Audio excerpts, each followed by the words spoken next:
Today's episode is especially for those of you who live in a condo, in maybe an apartment, or a smaller space and have ever wondered, can I still practice Feng Shui even though I don't live in a house? Welcome to Feng Shui Living, the podcast designed for busy women who want to de-stress, live with intention, and create a home that truly supports their well-being. Each week, I'll bring you practical tips, insightful ideas, and simple strategies to enhance both your home and your life. Let's get started. Hello, friends, and welcome back to this episode of Feng Shui Living. I'm your host, Lisa Morton. Welcome to any new listeners, watchers, and welcome back to my long-time listeners and viewers. So the answer to the question, if you can still employ Feng Shui and practice Feng Shui, even though you don't live in a house, the answer is a big yes, of course.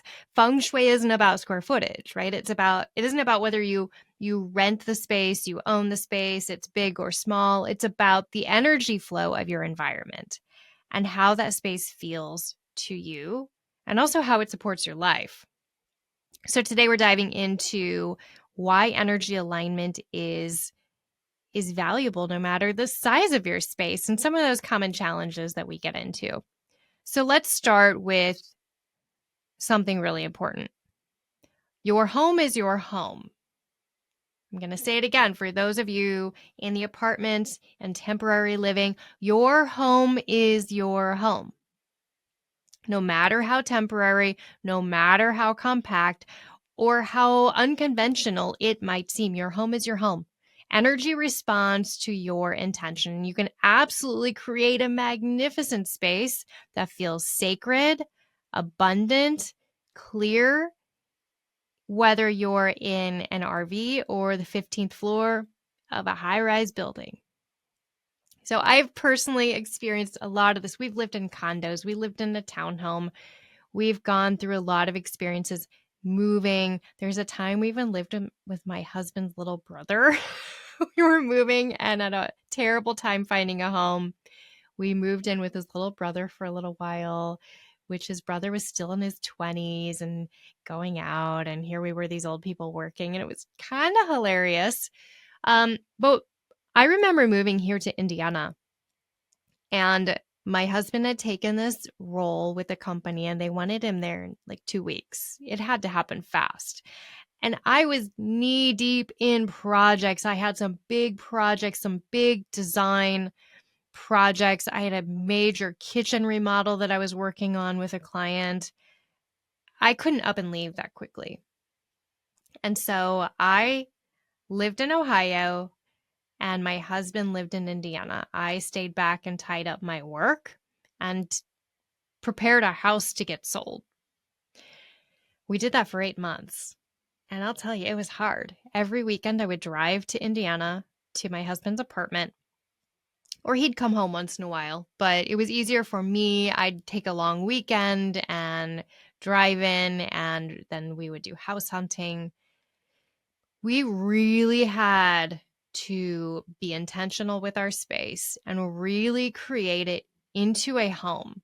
I didn't know where to buy anything, right? When you move to a new community, you're like, where is anything? But I went to the grocery store because I didn't know of any like nice boutiques or anything. And I was like, I'm going to get a candle because we need a candle in our home, right? It was a furnished apartment, but it just didn't feel like home. The furniture wasn't our style. It wasn't comfortable. And so I remember going to the grocery store to try to find a candle to put in there. I mean, that was just one little instance of like, oh my gosh, it was like day one. I'm like, we got to find a candle.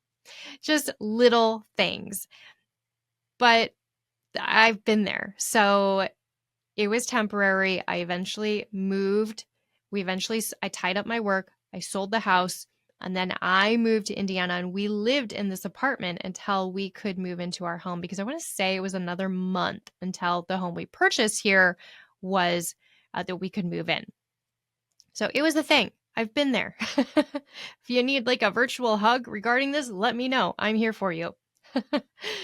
But even if you're not in transit, even if you're there for a while, you're doing 3 years in an RV, you have a condo that you've been in for 5 years, and you're going to spend another few years there. This is still important. Your home is your home.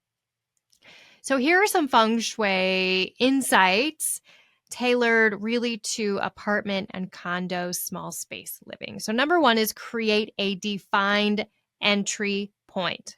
Many apartments don't have a true foyer. You walk in and you're in the hallway and there's the bathroom. Imagine this was our apartment in Indiana. The feng shui lady walked in, there was her front door, and immediately to the right was the bathroom door. And if you didn't close the door, you looked right at the toilet. You can only imagine what was going through my head at the time. I couldn't believe it. But we had to do what there's only so much you can do sometimes, right? That's where we have to really get creative and really explore different options. But having this defined entry point, whether it opens to a hallway, into a kitchen, a main space, or maybe you do have a bit of a foyer, we really want to create a symbolic, energetic entry point. This could be a rug, as simple as an entry rug. Maybe a small table with a tray for your keys, or even a nice hook on the wall for your bag. It's these markers at the front door that says the home starts here, energy starts here, intention starts here. And then number 2 is I want you to think about anchoring those command positions. So in small spaces, sometimes furniture gets pushed against the wall because we need space to walk, right? But remember to, if possible, ensure that you can see the entry door. This is putting your body in the command position. Solid wall behind, and you can see the door. This is so important.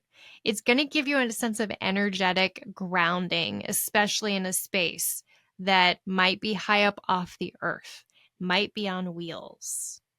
Number 3 is I want you to consider softening these shared walls. Apartments and condos, my townhome, they often come with walls with neighboring energy. And there's a wall, if you have a wall that's shared with another unit, especially if it's in a bedroom where you're sleeping, I want you to think about how you can create energetic distance.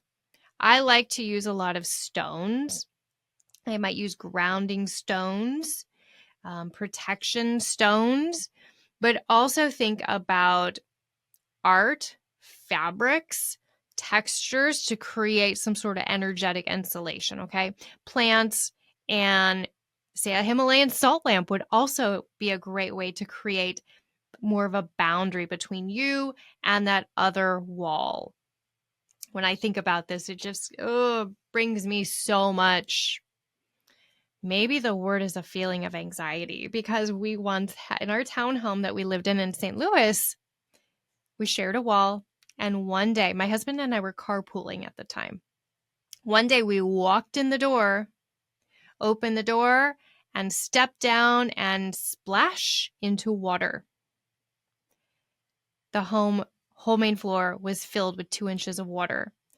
And for some bizarre reason, where we kept the dog on the main floor, that one little room, there was an elevated corner that he was crouching in, trying to stay out of the water, scared, confused. He didn't know what was going on.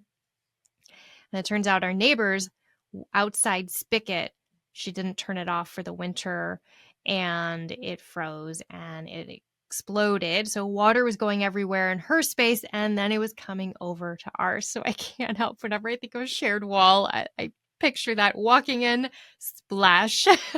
If this has ever happened to you, let me know. Oh my, let me know I'm not alone. Number 4 is I want you to think about maximizing light and maximizing airflow.